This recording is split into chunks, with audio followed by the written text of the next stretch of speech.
नमस्कार सम्पूर्णमा। आज चाहिँ हामीहरूले बौद्ध चित्तको बिरुवा कसरी रोप्ने बारे एउटा सानो भिडियो ल्याएर आएका छौँ। अन्तिमसम्म हेरेर साथ दिनु होला। लागि चाहिँ सुरुमा हामीले खाल्डो तयार गर्नुपर्छ, जसको मिनिमम क्षेत्रफल 1 मिटर स्क्वायर हुनुपर्छ। यतिको क्षेत्रफलमा चाहिँ बिरुवाहरूको जरा राम्रोसँग विकसित हुन मद्दत गर्छ। त्यसपछि चाहिँ उक्त खाल्डोलाई सन ट्रिटमेन्ट अथवा फायर ट्रिटमेन्ट दिन जरुरी हुन्छ, जसले गर्दा चाहिँ खाल्डोमा रहेका हानिकारक कीटाणुहरूलाई नष्ट। अनि त्यसै क्रममा बिरुवाका लागि गोठे मल चाहिँ एकदम अत्यावश्यक मानिन्छ, जसले चाहिँ बिरुवालाई आवश्यक पर्ने पोषण तत्त्वहरू सजिलै बिरुवालाई उपलब्ध गराउन मद्दत गर्छ। उक्त कार्य पश्चात जलाएको उक्त खाल्डोमा राम्रोसँग माटो भर्ने र गोठे मललाई राम्रोसँग माटोलाई मिसाएर खाल्डो तयार गर्नुपर्दछ। उक्त खाल्डोमा गोठे मल र माटोलाई राम्रोसँग मिसाएर चाहिँ अनि बिरुवा सार्नु पर्छ। हामीले चाहिँ बिरुवालाई पोषण भरपुर मात्रामा होस् भन्नको निम्ति पशुका कङ्कालहरू पनि खाल्डोमा राख्ने गरेका छौँ, जसले चाहिँ बिरुवालाई आवश्यक पर्ने विभिन्न तत्त्वहरू सजिलै उपलब्ध।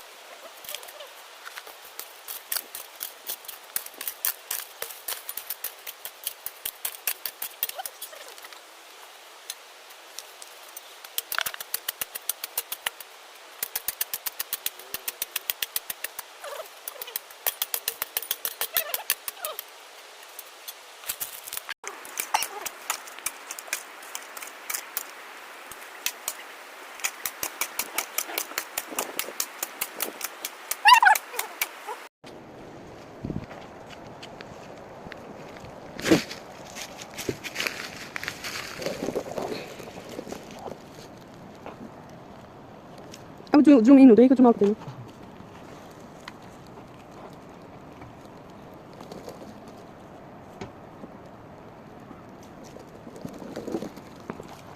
टाउको बुट्टो गराउनु त्यति बुट्टो।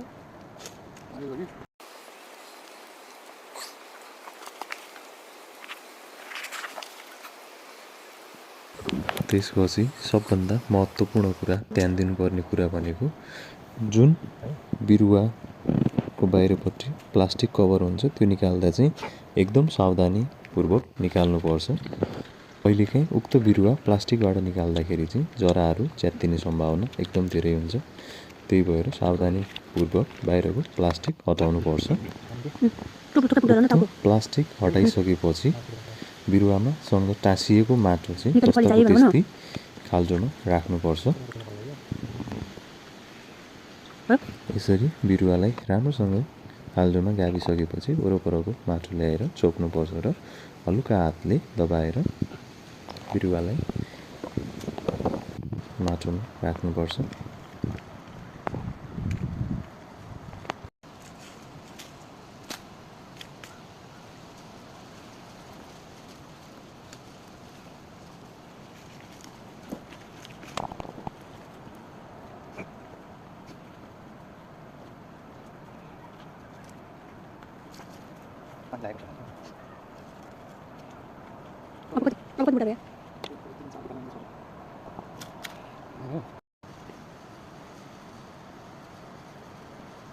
यसरी बिरुवा सारिसकेपछि चाहिँ सिँचाइको व्यवस्था गर्नुपर्छ।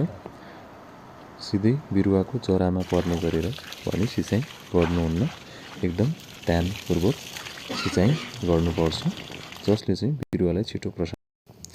धन्यवाद अन्तिमसम्म भिडियो हेरिदिनु भएकोमा।